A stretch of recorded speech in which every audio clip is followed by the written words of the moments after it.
So let's begin by talking about Honda. When I say Honda, what do you think of? Well, certainly you think of their automobiles. And then you also, if you're smart, you think about the Acura line, which is also the part of Honda automobiles. It's the luxury side. And then you probably think about, oh, say, motorcycles, because they're a major manufacturer of motorcycles around the world. And then maybe you think about marine, jet skis, outboard motors. And then you maybe think about lawnmowers and water pumps and electrical generators. And yes, all of those things are Honda. And believe it or not, Honda is the latest entry into the business jet business.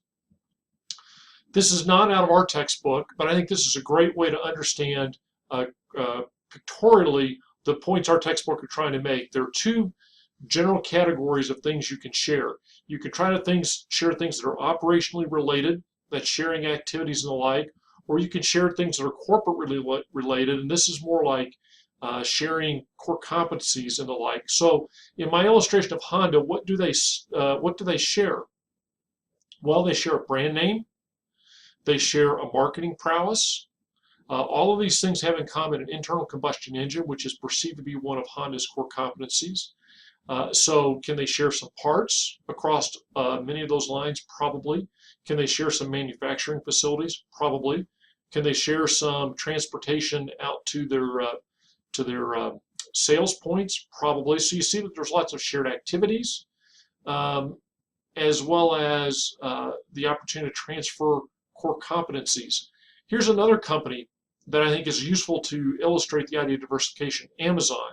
It's easy to say that Amazon is at first a web retailer, but if you think about it, Amazon is expanding its tentacles quite a bit. First of all, you have Amazon Web Services, which came as an outgrowth of Amazon saying we're experts in the cloud because that's where we manage our company, how we deliver our product, and so they made that cloud space available, and now Amazon Web Services is a fairly significant generator of revenue.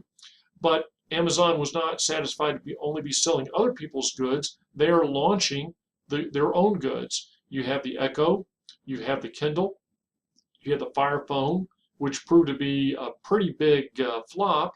So you see that Amazon has gotten themselves out into lots of different things. And today, we know that Amazon is getting a lot of publicity for the idea of delivery drones. But even Amazon is expanding into the more traditional deliveries. They're buying their own fleet of trucks, and we're going to illustrate this a little bit later. But think back to the Kindle. Why did Amazon want to do the Kindle? Because they made a lot of money off the Kindle? No, but because it was a way to keep you hooked on Amazon as your content provider and your first stop when you shop.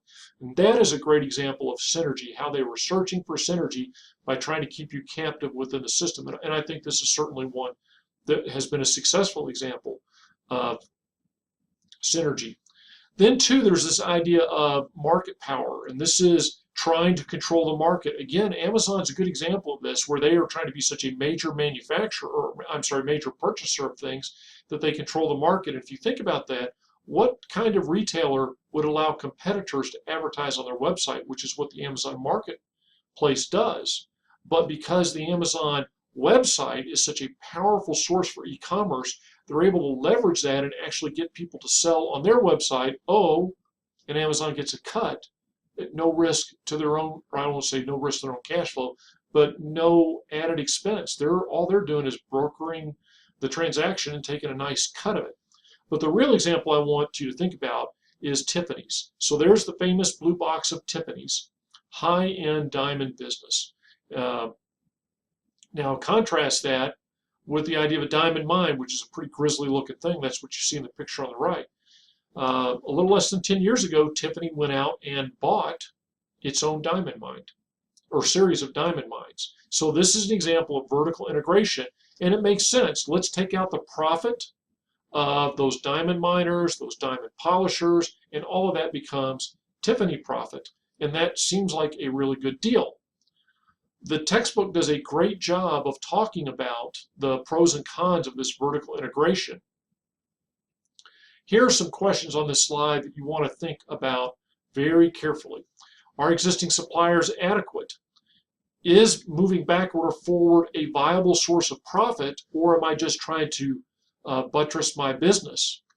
Is there stability in demand? If there is not stability in demand, I'm inviting a lot of risk into my business. And in fact, this is what happened to Tiffany. They bought these diamond mines just as the economy was starting to tank in 2008. And so now not only did they have a diamond business that was slow in their stores, they also had a mining business that was slow because there was less demand for diamonds. So they bought risk in both sides. One of the things that's typically safer about a vertical integration is if you don't take on 100% of what you need. In other words, if you continue to buy with your existing sources, and that way they're a nice shock absorber, and you lessen the risk of what if I get stuck with extra. Now, Amazon is starting to make a move into the delivery piece, but they're trying to make UPS and to a lesser extent FedEx and the Postal Service comfortable saying, oh, we're never going to replace you. Is that going to be true? I don't know, but that's a good way to enter in. Do we possess the core competencies? That is a key question. Did Tiffany have the competency to mine and polish and grade the diamonds like an existing mining company? No. And they struggled a lot with this early on because they were spending a lot of money to get a slightly inferior product, which obviously the diamond businesses know what you're looking for. So do we have the core competencies to do this business is a huge question. And then will the vertical integration create a negative reaction? Let me give you the best example of this, even though it was short-lived. And that was when Google bought Motorola's smartphone business. Now, what software package was everybody running other than Apple? They were running Google's Android system. So how do you think Samsung and HTC felt about Google then buying one of their phone companies, phone competitors in Motorola?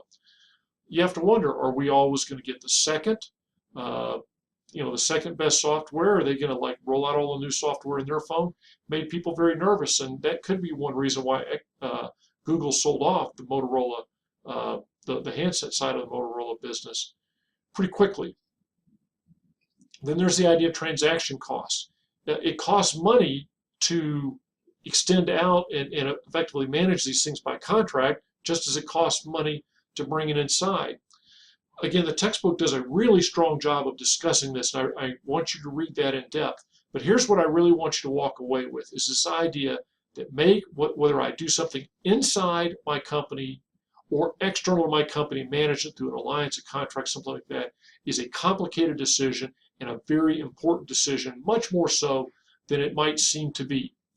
So in the next video, we're going to talk about unrelated diversification, and we're going to wrap up our discussion of diversification strategies.